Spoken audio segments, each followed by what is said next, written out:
ассалому алайкум шунавандаҳои гиромӣ.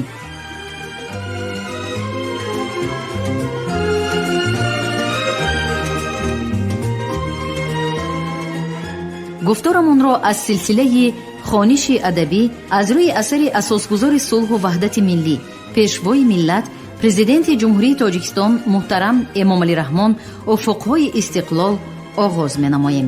гуфтори 16. ровӣ ализода абдурашид хоҷампур.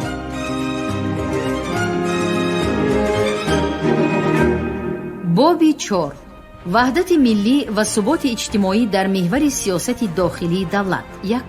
фарҳанги миллӣ асоси давлатсозӣ.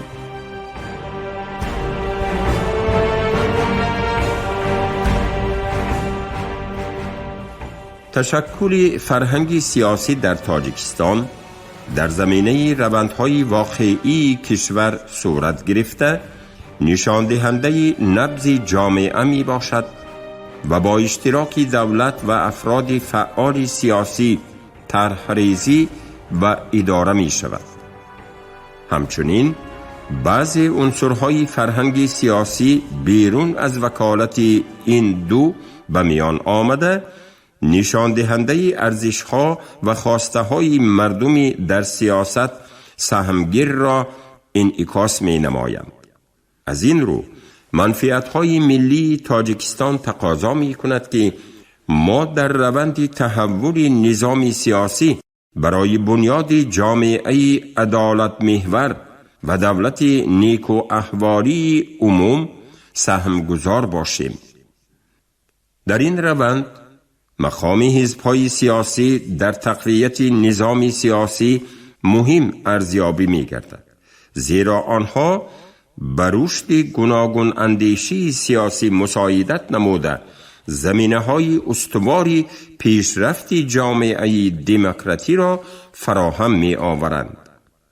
نظام بسیار حزبی و گوناگون اندیشی یکی از مکانیزم‌های به تنظیم درآوردن روندهای سیاسی پذیرفته شده است. تا امروز زمینه حقوقی تشکل این نظام در تاجیکستان به وجود آورده شده، در این سمت تجربه عملی معین به دست آمده است.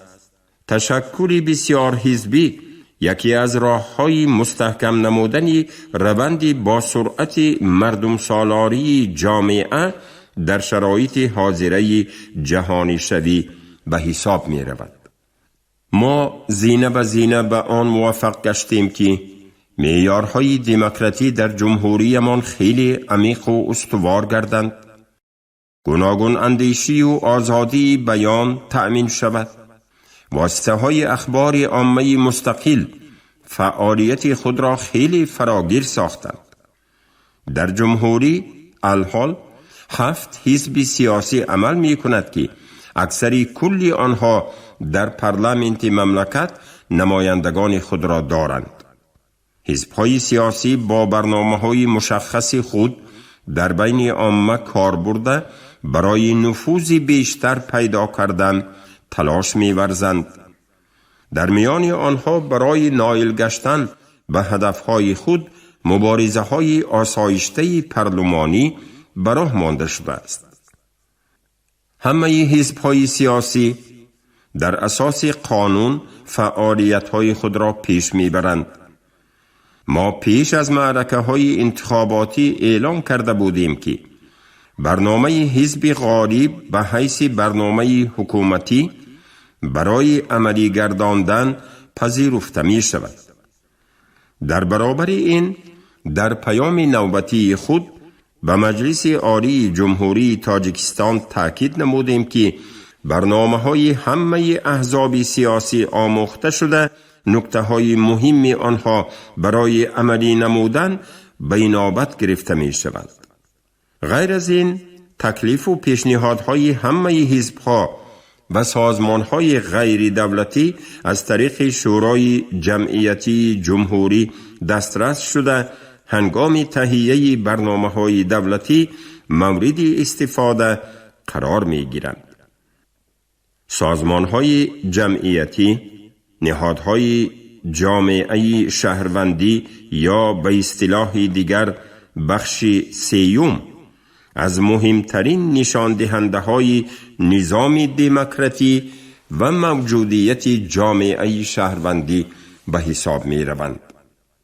جایگاه سازمان های جمعیتی در تقویت نظام سیاسی بنابر از جانب شهروندان تشکیل و اداره شدن آن مهم ارزیابی گردیده، همچون عامل تقویت نهاد شهروندی و اشتراک ساکنان در روند قبول قرار پذیرفته می شود. خصوصیت سازمان های جمعیتی در تحکیم دولتداری از آن عبارت است که آن می تواند برای سرجم نمودن شهروندان در حل مسئله های اجتماعی مساعدت کند و همچون نیروی سازنده معرفی شود. در سمت مذکور بسیار مهم است که سازمان های جمعیتی موقع دولت محوری داشته باشند و به ارزش های عمومی صاحب اختیاری دولتی احترام گذارند. در عکس حال آنها می توانند به صفت نیروی نرم کشورهای خارجی برآمد نموده، همچون پیشبرنده ارزش و عنعنه‌های بیگانه فعالیت کنند.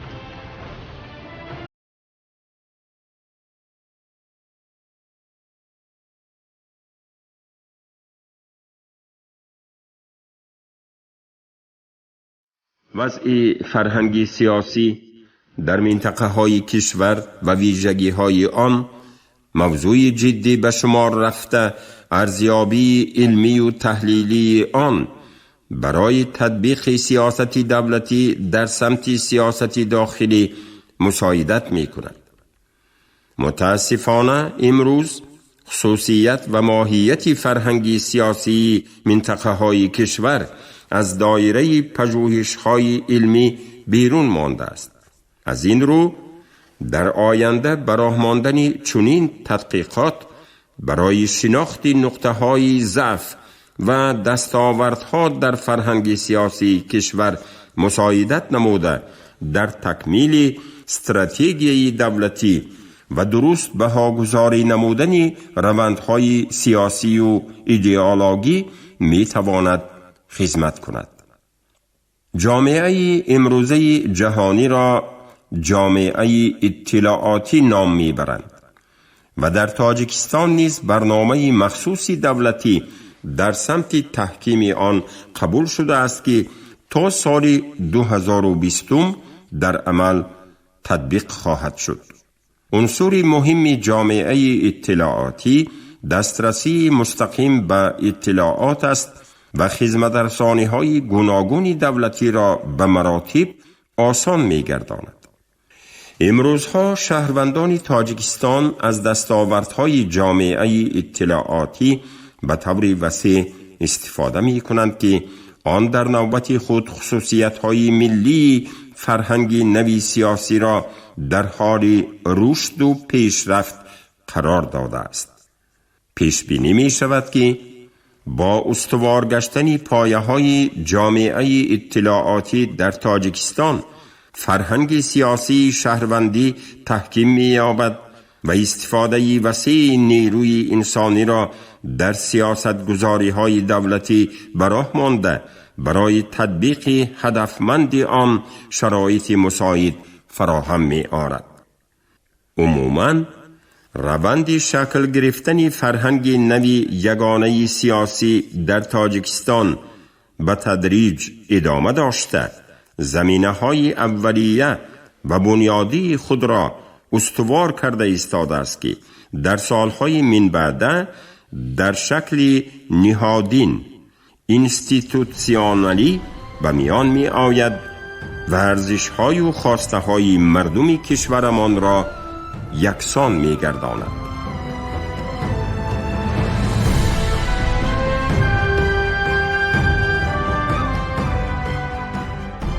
دویم، زبان دولتی.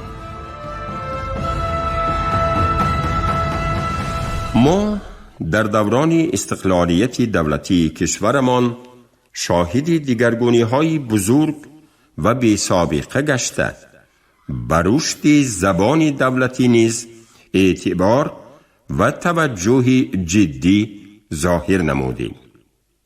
نخستین دستاورد زمان استقلالیت همچون عامل اساسی همبستگی ملت و خلقیت ها اعتراف شدن زبان تاجیکی می باشد.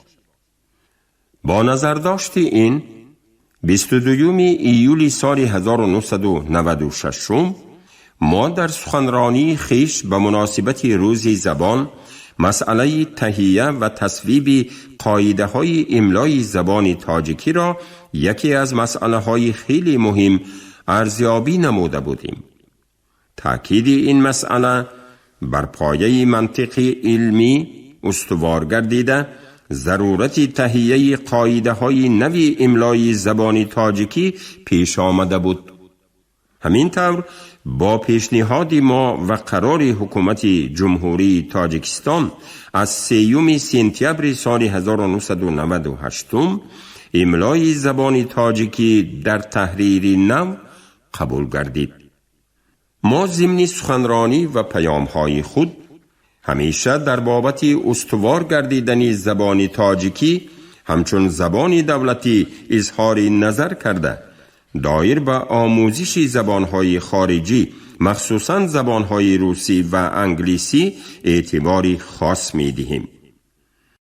به خاطر آموزش زبانهای خارجی در سال 2003 فرمان به امضا رسانیده با حکومت برنامه دولتی تشکیل و آموزش زبانهای روسی و انگلیسی برای سالهای 2004-2014 را تهیه و قبول نمودیم.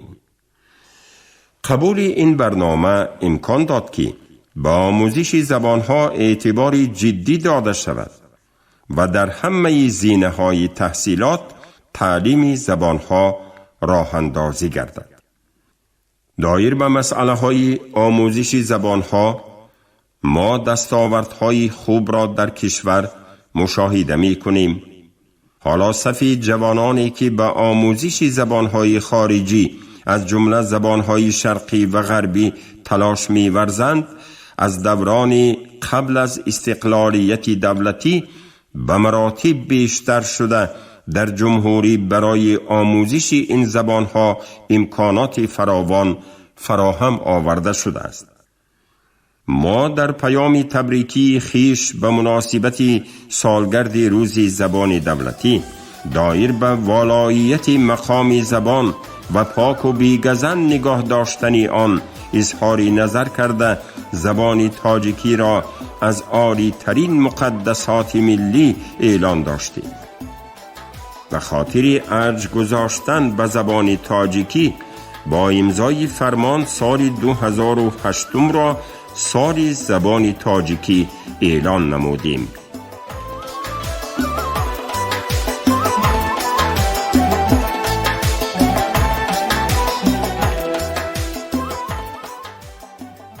در اساس مشاهده و تحلیل های شخصی و تکلیف و پیشنهادهای زیاییان کشور ضرورت قبول قانون جمهوری تاجیکستان درباره زبان دولتی جمهوری تاجیکستان پیش آمد. طبق دستور ما این سندی مهم سال 2002 از طرف حکومت قبول گردید که یک صحیفه نو در رشد زبان دولتی می باشد.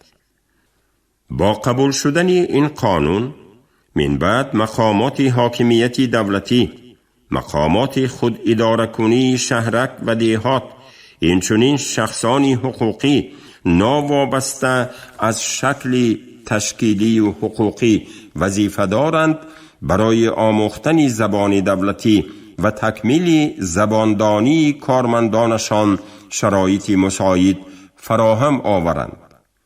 زبان اصلاً هستی ملت و نشان دولتداری ملی است و از این رو همیشه از آن پشتیبانی نموده برای پاکیزگی آن تلاش می‌ورزیم. بعدتر برای تطبیق نمودن سیاست زبان دولتی نهاد نو کمیته زبان و اصطلاحات نزد حکومت جمهوری تاجیکستان را با قرار حکومت جمهوری تاجیکستان اکتبر سال 2009 تأسیس دادیم. در دایره این سال توجه به زبان تاجیکی بیشتر گردید. در اکثر وزارت و اداره ها، شهر و ناحیه ها چاره‌بینی های مختلف دایر شده آید به اهمیت و رشد زبان ملی مقاله و تحقیقات ارزشمند انتشار گردیدند که هر کدام آن در بالا رفتن موقع زبان نقش مؤثر گذاشتند. ما همچنین قاعده های املای زبان تاجیکی را در تحریر نو قبول کرده معیارهای اساسی رعایت نوشتار زبان تاجیکی را در آن وارد نموده اجرای آن را حتمی مقرر کردیم. این دستور بسیار مهم قاعده های املای فراگیری معیارهای زبان ادبی را پرره افاده کرده جهت رشد زبان نقش بزرگ می بازد. تدبیر بسیار مهم دیگر در تطبیق سیاست دولتی در ساحه زبان قبول برنامه رشد زبان دولتی برای سالهای 2012-2016 می باشد. باید گفت که برنامه نام برده با نظر داشتی دورنمای رشد زبان دولتی تهیه گردیده. در آن راه و واسطه های تشکل زبان ملی مطابق سیاست دولتی در ساحه زبان مقرر گردیدند.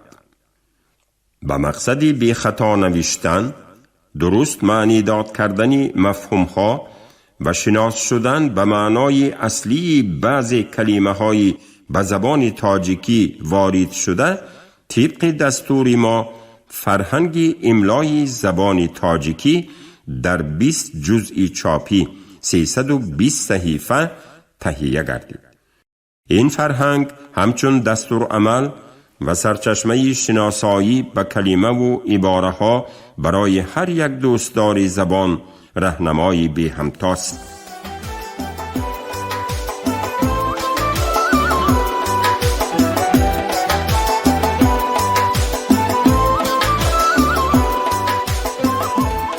باعث افتخار است که سال 2009 برای ارجگذاری به این ارزش والای ملی 5 اکتبر چون روز زبان دولتی جمهوری تاجیکستان به فهرست جشن‌های ملی وارد گردیده همه ساله همچون رمز خودشناسی و خودآگاهی افتخار از تاریخ و فرهنگ و هویت ملی در سراسر کشور جشن گرفته می شود.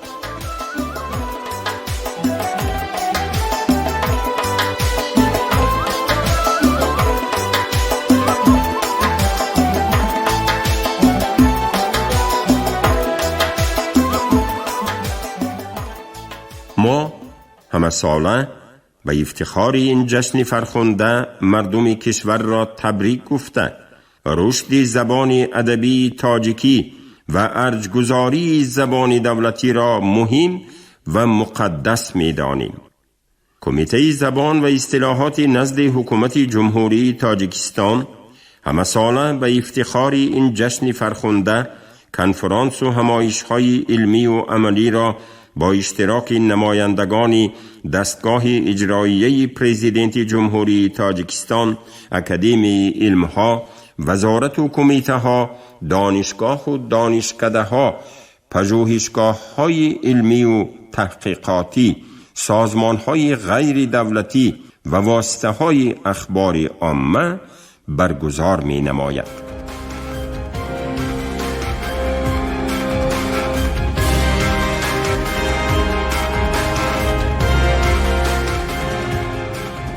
سیوم، اداره دولتی در زمان استقلالیت دولتی.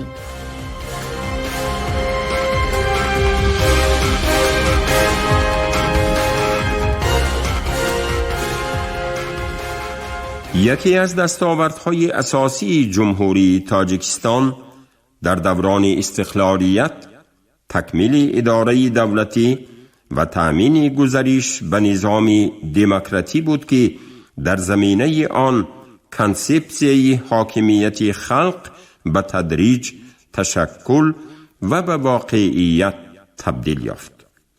ما در این سمت تکیه به جامعه شهروندی کرده همچون رکن بنیادی نظام دموکراتی از آن پشتیبانی نمودیم.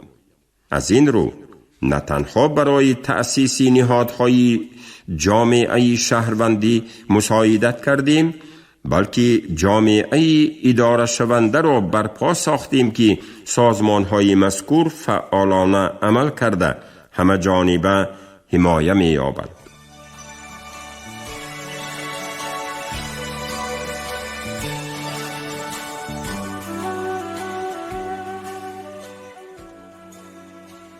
نشاندادهای اساسی در معین نمودن زمینه‌های قانونی مناسبت‌های دولت با سازمان‌های جامعه شهروندی کنستیتوسیای جمهوری تاجیکستان، کادکس شهروندی جمهوری تاجیکستان و مخصوصاً قانون جمهوری تاجیکستان درباره اتحادیه‌های جمعیتی میباشد. شهروندان در نتیجه فراهم آمدن زمینه‌ها برای بنیاد جامعه شهروندی فعال شده مسئولیت خیش را احساس می نمایند که این برای نظام اداره کنی دولتی بسیار مهم به شمار می رود.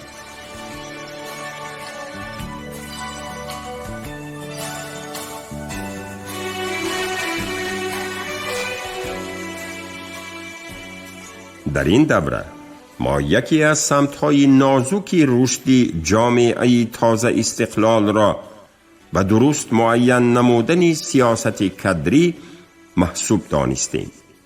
سیاست کدری و یا به عباره دیگر درست پیدا نمودن نیروی عقلانی لازمه و به طور ضروری و ثمرناک استفاده نمودن آن وظیفه و مقصد اولین درجه هر یک دولت است.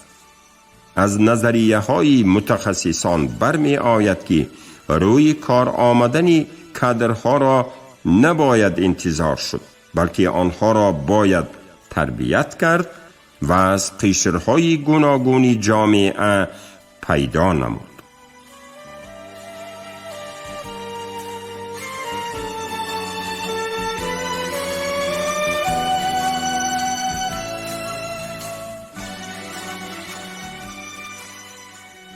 با نظر داشت مهم بودن مسئله های اداره دولتی و تربیه کادرهای با استعداد، تدبیرهای ضروری اندیشیده شده.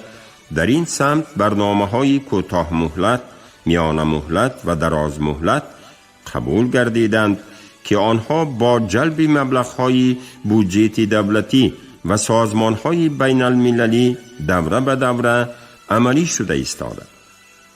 ما به این کار نهایت جدی مشغول شده.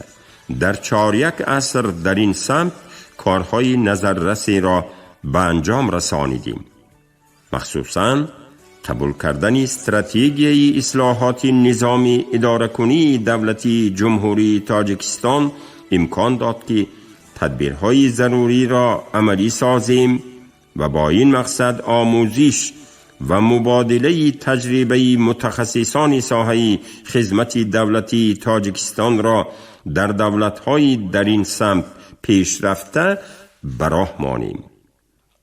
دولتداری معاصر طلب می کند که دستگاه اداره کنی دولت ثمرناک، منتظم و با نظام کار و فعالیت نماید. محض هیئت صلاحیتمند و مسئول خدمتچیان دولتی می تواند پدیده های بحرانی را در تمام ساحه های حیات جمعیتی در مرحله های گذریش به آسانی حل کند. از این رو در یکی از سخنرانی های خود ذکر کرده بودیم که برای بلند برداشتن سطح و صفت فعالیت نظام اداره کنی دولتی از زیاد کردن شماره مقامات دولتی و خدمتچیان دولتی خودداری نموده باید بیشتر به تربیه کادرهای بلند اختصاص و صاحب معلومات دارای جهانبینی و دانش عمیق کسبی و سیاسی، قابلیت تشکیلاتچی و کاردانی، ملکه اداره کنی، اینچنین شخصان مسئولیت شناس و وطن دوست، زباندان و از تکنولوژی معاصر برخوردار توجه باید کرد. با این مقصد ضرورت مؤسسه تحصیلات کسبی را امر واقعی دانسته، دانشکده اداره کنی دولتی نزد پرزیدنت جمهوری تاجیکستان را تأسیس دادیم. این مؤسسه در مملکت تجربه نو بوده. در آن کادرهای راهبری کننده آینده آماده کرده می شوند. با دانشجویان این مؤسسه نه تنها اصولهای معاصر راهبری بلکه از بر کردن تکنولوژی اطلاعاتی، زبانهای خارجی و علمهای دیگری زمانوی آموزانیده می شوند. نتیجه گیری از روند اصلاحات در این سمت ثابت می سازد که ما در آموزش تجربه وطنی و جهانی خدمت دولتی هدف و مقصدهای صحیح و مؤثر را پیش نموده ایم. مجموع تدبیرهای طرح‌ریزی شده برای تشکیل خدمت دولتی کسبی جمهوری تاجیکستان زمینه مستحکم فراهم آورده ایستاده است.